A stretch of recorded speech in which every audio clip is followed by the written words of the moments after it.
मैं हूं doctor Anjani Kumar Sharma, director neuro sciences CK Birla hospital. आज हम चर्चा करेंगे एपिलेप्सी के बारे में, क्योंकि इस रोग के बारे में बहुत सारी भ्रांतियां भी हैं। इसके डायग्नोसिस में भी कई इशू रहते हैं। तो एपिलेप्सी, जिसको सामान्य भाषा में मिर्गी रोग भी कहते हैं और ग्रामीण लोग इसे तान की बीमारी या दौरे की बीमारी के नाम से भी समझते हैं, ये काफ़ी कॉमन बीमारी है। इंडिया में भी इसका इंसिडेंस काफ़ी ज़्यादा है। लगभग 1% पॉपुलेशन मिर्गी रोग या एपिलेप्सी से पीड़ित है, जो काफ़ी बड़ा नंबर हो जाता है। लगभग 1 करोड़ लोग हिंदुस्तान में हर वर्ष एपिलेप्सी के रोग से पीड़ित होते हैं, जिनका डायग्नोसिस अलग अलग तरीके से किया जाता है। तो मैं सबसे पहले इस रोग के बारे में बताना चाहूँगा कि ये एपिलेप्सी ब्रेन से संबंधित बीमारी है।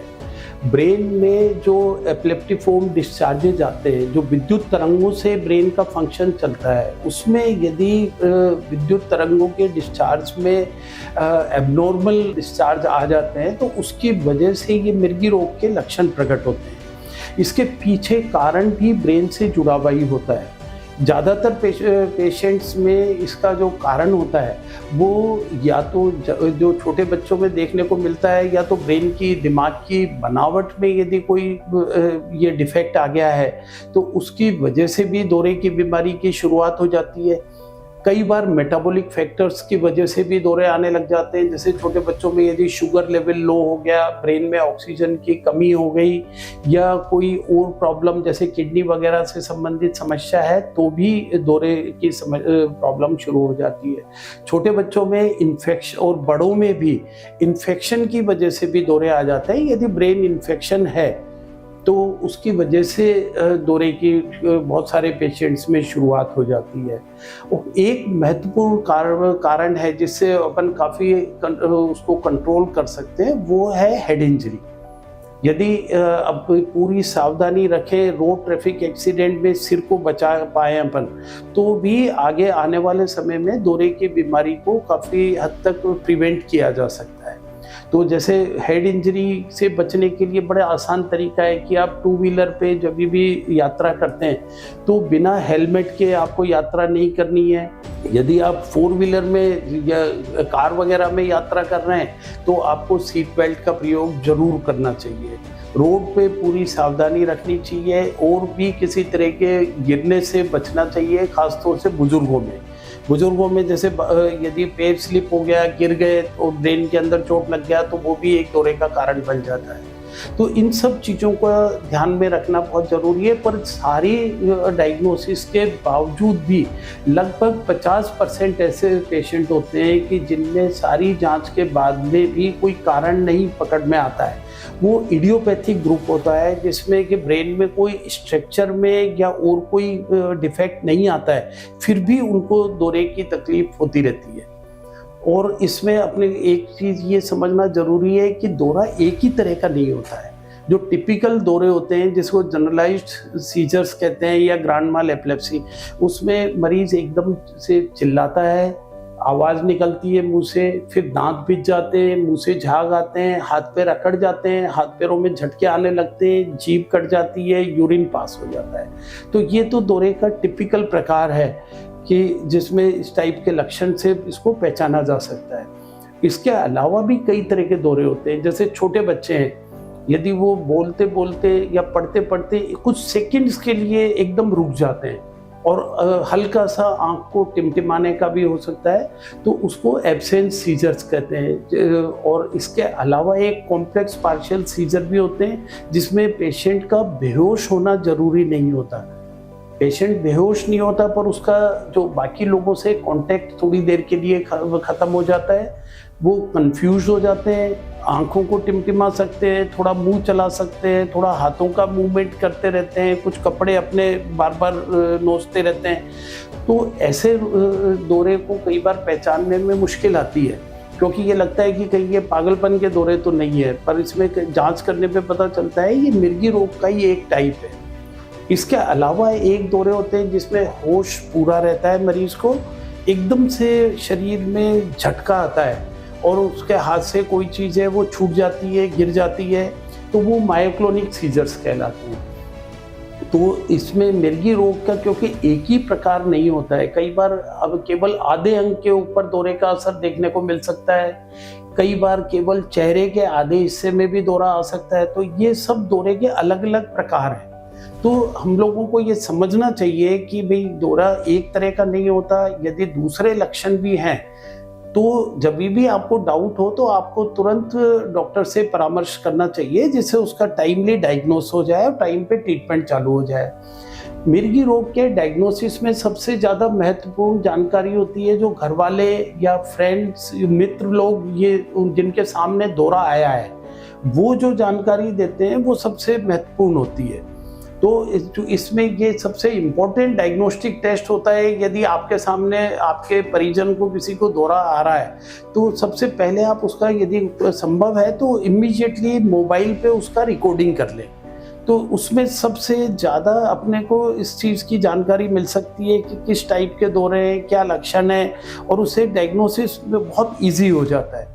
इसके अलावा जब मिर्गी रोग के डायग्नोसिस की अपन बात करते हैं तो उसमें कुछ ब्लड टेस्ट होते हैं, कई बार इन्फेक्शन को चेक करने के लिए ब्रेन की जांच की जाती है, ब्रेन का सीटी स्कैन, एमआरआई करना आवश्यक होता है बहुत सारे पेशेंट्स में, और एक ईईजी की जांच होती है जो इलेक्ट्रोएन्सेफेलोग्राम कहलाता है। इसमें दिमाग की विद्युत तरंगों को रिकॉर्ड किया जाता है, उसमें किस टाइप की खराबी आ रही है वो दवाइयों के सिलेक्शन में बहुत मदद करती है।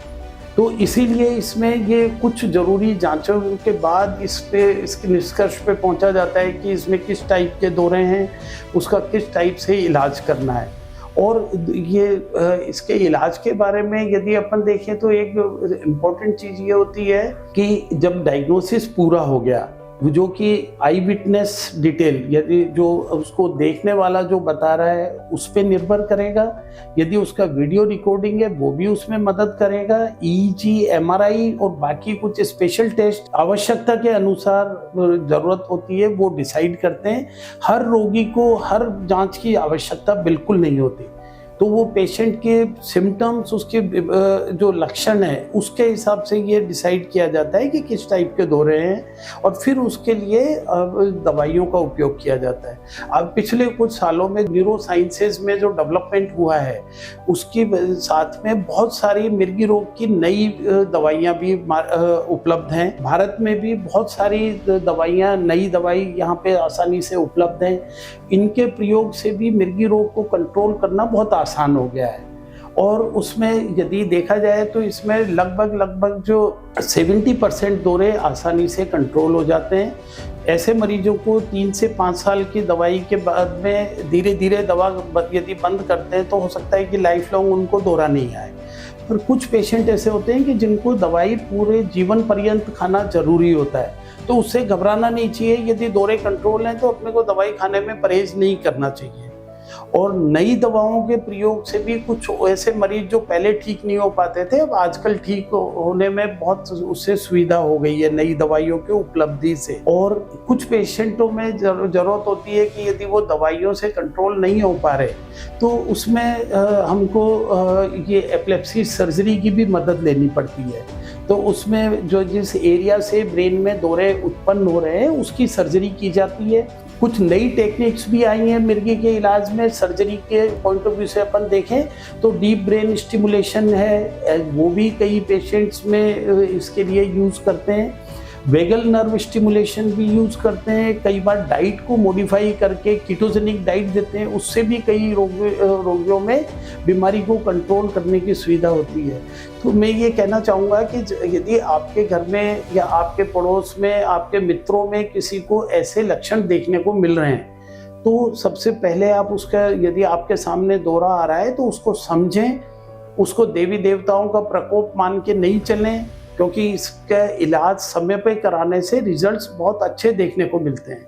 और आपको जैसे ही लगता है कि ये मिर्गी रोग के लक्षण हो सकते हैं, क्योंकि मिर्गी कई प्रकार की होती है, तो जैसे ही आपको इसके लक्षण देखने को मिलते हैं तो आपको तुरंत डॉक्टर से संपर्क करना चाहिए, जिससे उसका प्रॉपर डायग्नोसिस हो जाए। यदि शुरू में मिर्गी रोग को कंट्रोल कर लिया जाता है तो इसके रिजल्ट्स काफ़ी अच्छे देखने को मिलते हैं। और यदि ये बार बार दौरे आ रहे हैं, अपन उसको इग्नोर कर रहे हैं, समझ नहीं पा रहे हैं, देवी देवताओं का प्रकोप मान रहे हैं, तो इसमें आने वाले टाइम में मिर्गी रोग से ये परेशानी बढ़ने की संभावना होती है। कई बार इसमें लाइफ की भी रिस्क रहती है, जान का खतरा भी रहता है। ड्राइविंग करते हैं ऐसे रोगी तो वो भी बहुत गलत होता है, क्योंकि उसमें एक्सीडेंट होने की रिस्क बढ़ जाती है। तो इन सब चीज़ों को ध्यान में रखते हुए अपने को इसका प्लानिंग करना चाहिए। यदि अपन इसमें सावधानी से इसका इलाज कराते हैं तो काफ़ी अच्छी सफलता मिलती है और मिर्गी रोग अपना जो लाइफ है वो बहुत अच्छे से रन कर सकते हैं।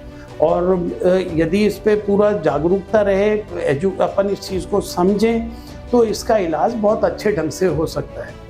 धन्यवाद।